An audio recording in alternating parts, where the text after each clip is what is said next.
It started with something simple, a glance too long, a question too personal, and a silence that lasted just a second too much.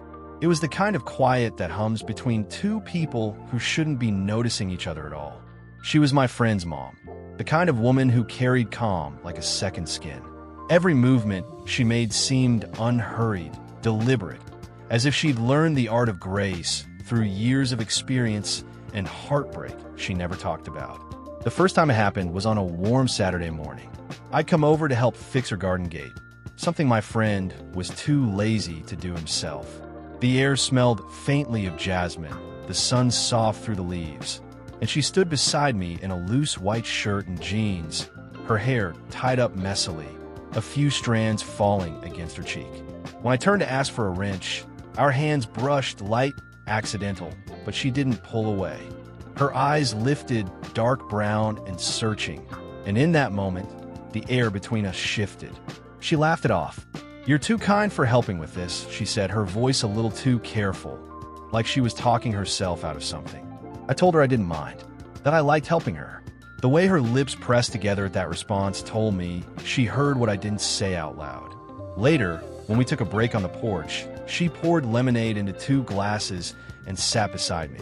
The sunlight framed her face, the faint lines at the corners of her eyes, the freckles across her nose, the way her smile carried both strength and sadness. "You remind me of how curious I used to be," she said quietly, looking out at the garden instead of me. "Curious about what?" I asked. She took a slow sip before answering. "About what makes someone cross the line between wondering and wanting." That sentence didn't sound like small talk.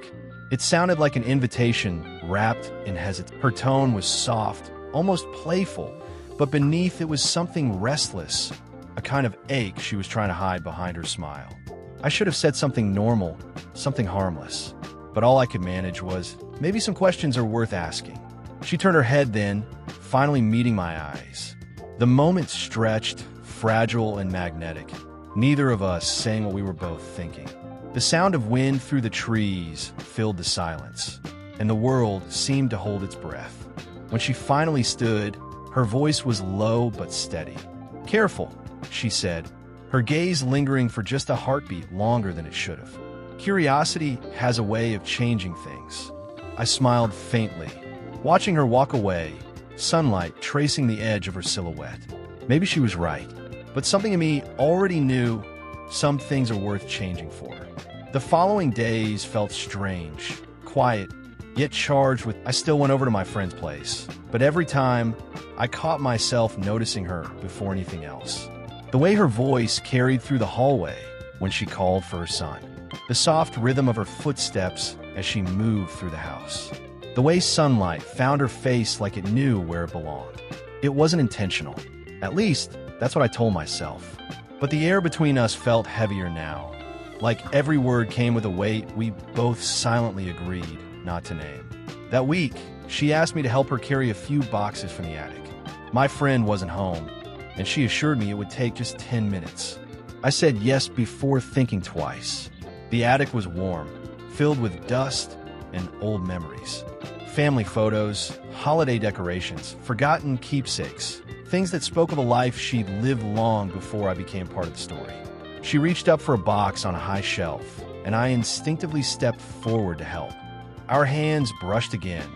That same electric pause, that same breath that lingered between us. "Thank you," she murmured, her tone softer than usual. I noticed how close we were standing, close enough that I could smell the faint trace of vanilla perfume, the warmth of her skin beneath the attic light.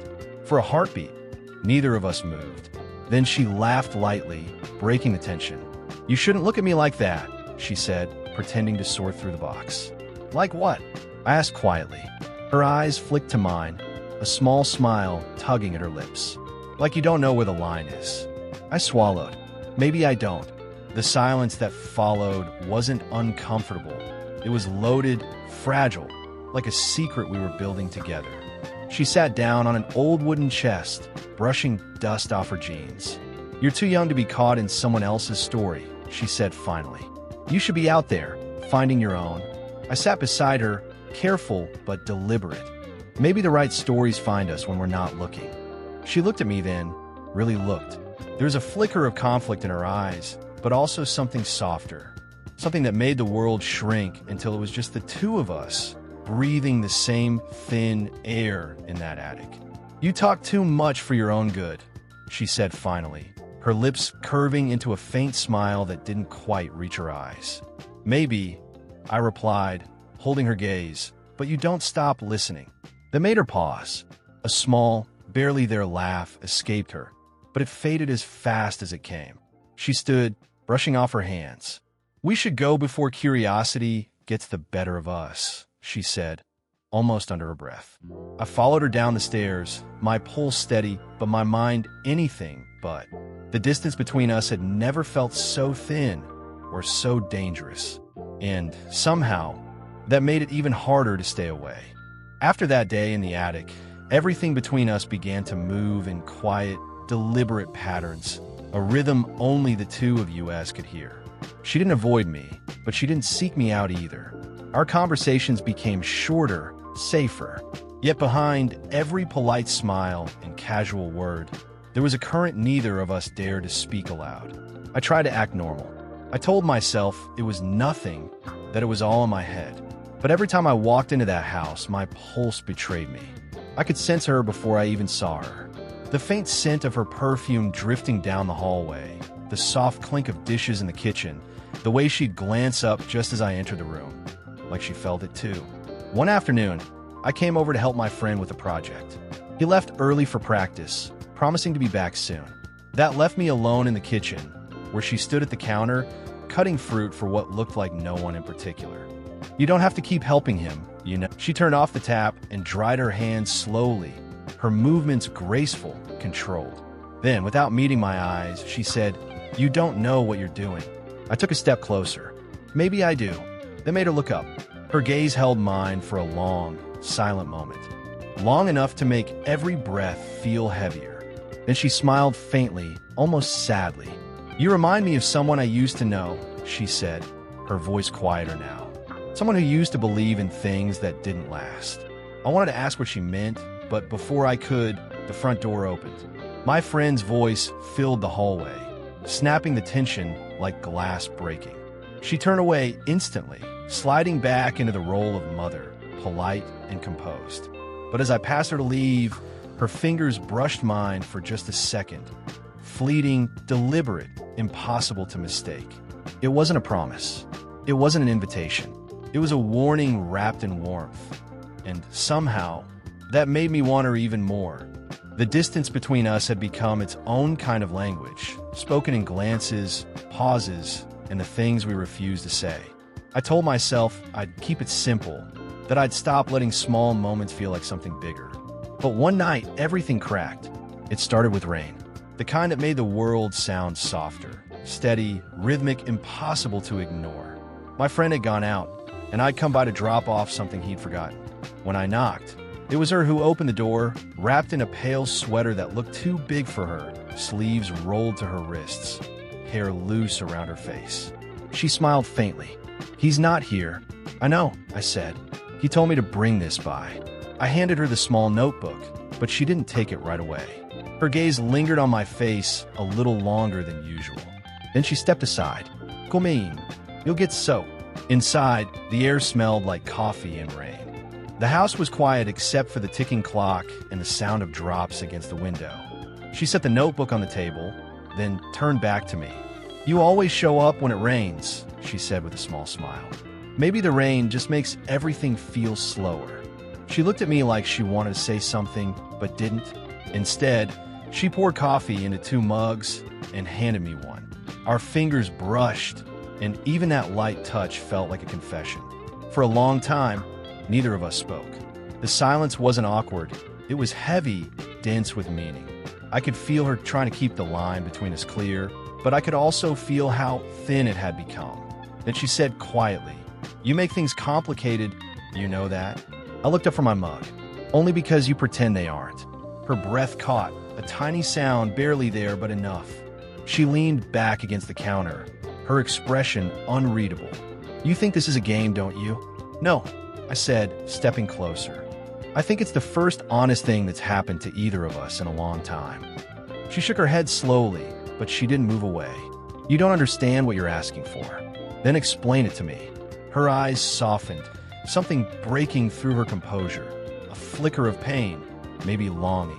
If I tell you the truth, she whispered, you'll stop seeing me the way you do. I took another step until the space between us was just air and heartbeats. I don't think that's possible. For a moment, we just stood there. The world outside faded. No rain, no time, no reason.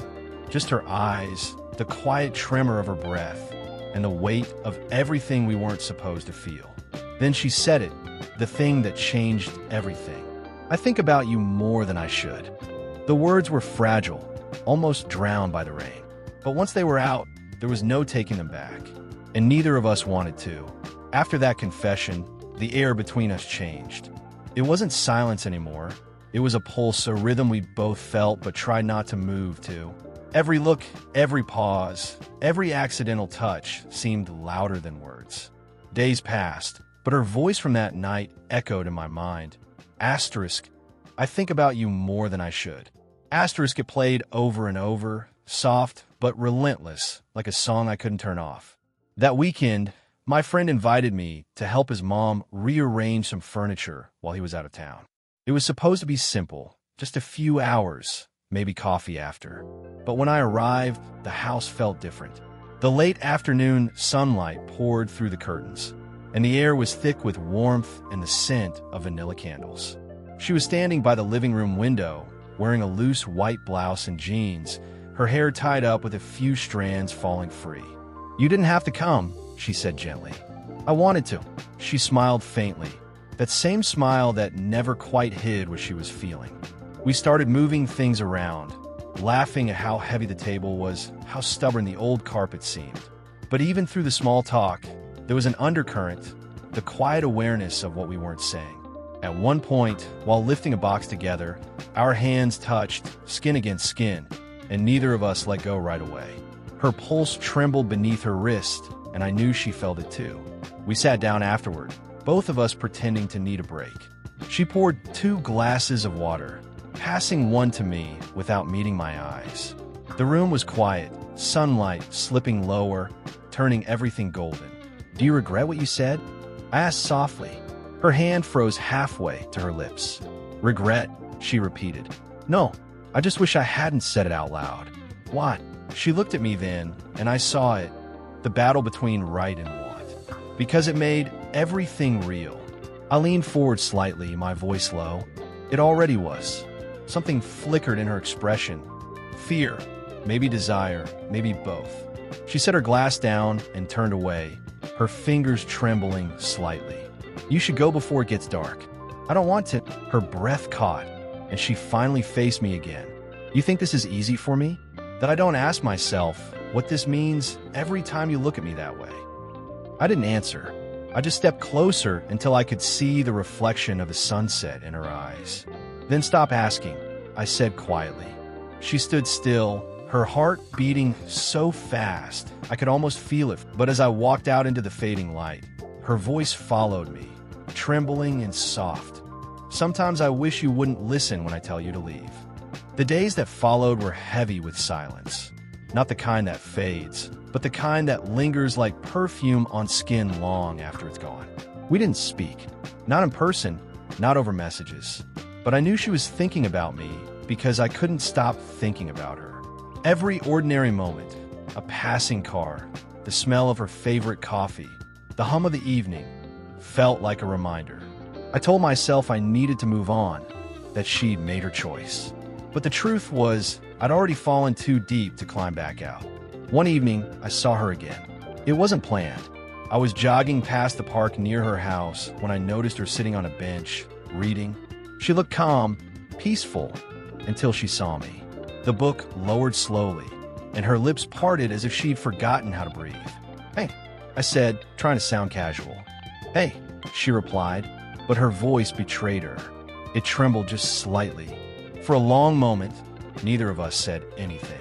The sky behind her was streaked in orange and pink, the last light of day clinging stubbornly to the horizon.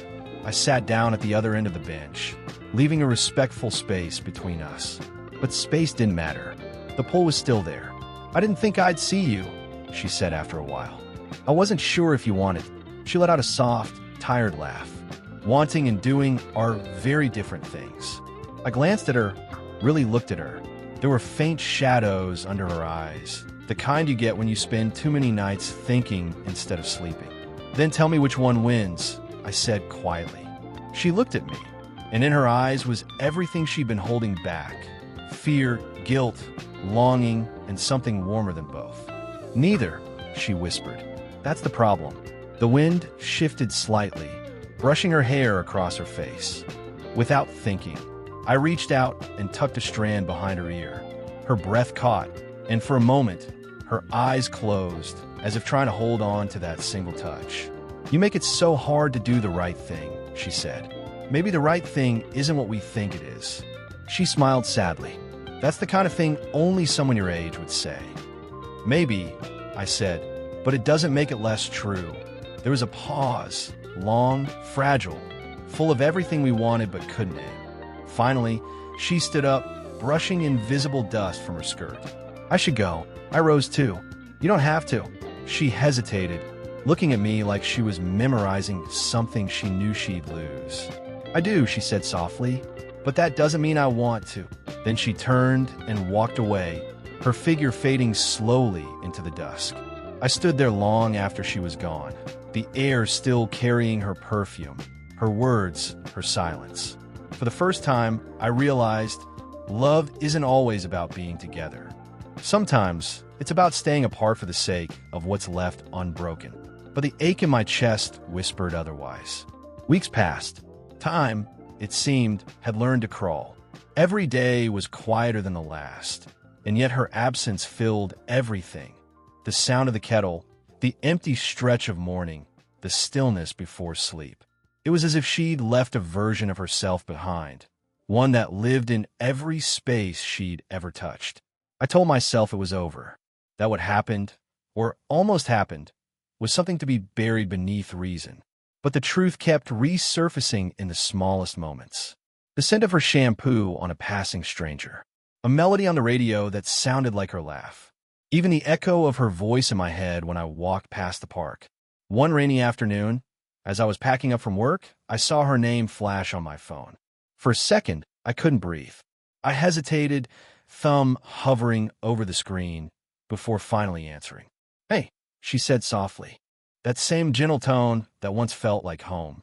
"Hey, I didn't mean to call," she said. "I was just thinking about something." I leaned back, closing my eyes. "You always say that before saying something important." She let out a small laugh, that familiar, quiet warmth I hadn't realized I'd been starving for. "You still read me too easily." Silence settled between us, but this time it wasn't uncomfortable. It was weighted, alive with everything we hadn't said. Finally, she spoke again. "I moved," she said, "a few towns over. Needed a change." "Oh," I replied, my voice lower than I intended. "That's good." "It is," she said, "but it doesn't feel like goodbye. I don't think it ever will." The sound of rain filled the line, steady, rhythmic, almost like her heartbeat. "Do you regret it?" I asked. There was a pause. Then, no, not even a little. But I can't live in the space between wanting and doing anymore. I swallowed hard. "So this is it?" Another pause. Then, with a quiet certainty that both broke and soothed me, she said, "This is everything it could be. And that has to be enough." The line went silent after that, but I didn't hang up right away. I just listened to the faint hum of rain, to the echo of her breath, until the call ended on its own. Weeks later, I found a letter slipped under my door. Her handwriting, elegant, deliberate. It simply said, "Asterisk, thank you for reminding me what it feels like to be seen."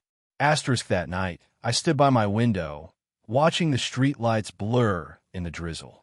The ache was still there, but softer now, like a bruise that had learned to stop hurting. I realized then, some people aren't meant to stay. They're meant to change you, to leave something inside you that keeps you human long after they're gone. And even if we never spoke again, I knew she'd always be the quiet moment I'd never forget, the one that stayed.